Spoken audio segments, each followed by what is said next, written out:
കോൺഗ്രസ് നേതാവ് PV ജെയിനെ ഓഫീസിനുള്ളിൽ മരിച്ച നിലയിൽ കണ്ടെത്തിയ സംഭവത്തിൽ പോലീസ് അന്വേഷണം ശക്തമാക്കി. മരണത്തിലേക്ക് നയിച്ച സാഹചര്യത്തെക്കുറിച്ചുൾപ്പെടെ വിശദമായ അന്വേഷണം നടത്തും. ആത്മഹത്യാക്കുറിപ്പിൽ പറഞ്ഞ കാര്യങ്ങളും പരിശോധിക്കും. കൊച്ചി കോമ്പാറയിലെ ഓഫീസിനുള്ളിൽ കഴിഞ്ഞ ദിവസമാണ് KPCC digital media cell Ernakulam ജില്ലാ കോർഡിനേറ്റർ PV ജെയിനെ മരിച്ച നിലയിൽ കണ്ടെത്തിയത്. 3 പേജുള്ള ആത്മഹത്യാക്കുറിപ്പ് ലഭിച്ചതിന്റെ അടിസ്ഥാനത്തിൽ അസ്വാഭാവിക മരണത്തിന് കേസെടുത്ത പോലീസ് അന്വേഷണം ആരംഭിച്ചു. കുടുംബങ്ങളിൽ നിന്നടക്കം പോലീസ് വിവരങ്ങൾ തേടും.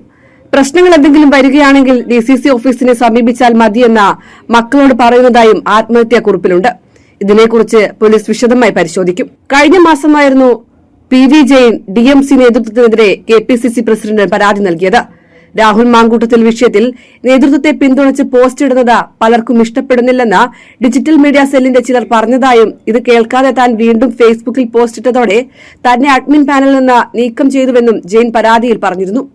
രാഹുൽ മാങ്കൂട്ടത്തിൽ വിചാരിച്ചാൽ 10 നേതാക്കളെങ്കിലും വീട്ടിലിരിക്കുമെന്ന് പറഞ്ഞതായും ജെയിൻ പരാതിയിൽ ചൂണ്ടിക്കാട്ടിയിരുന്നു. ഇതുമായി ബന്ധപ്പെട്ടുണ്ടായ സമ്മർദ്ദങ്ങളാണോ മരണത്തിന് കാരണമെന്നും പോലീസ് അന്വേഷിക്കുന്നുണ്ട്. കൈരളി ന്യൂസ്, കൊച്ചി.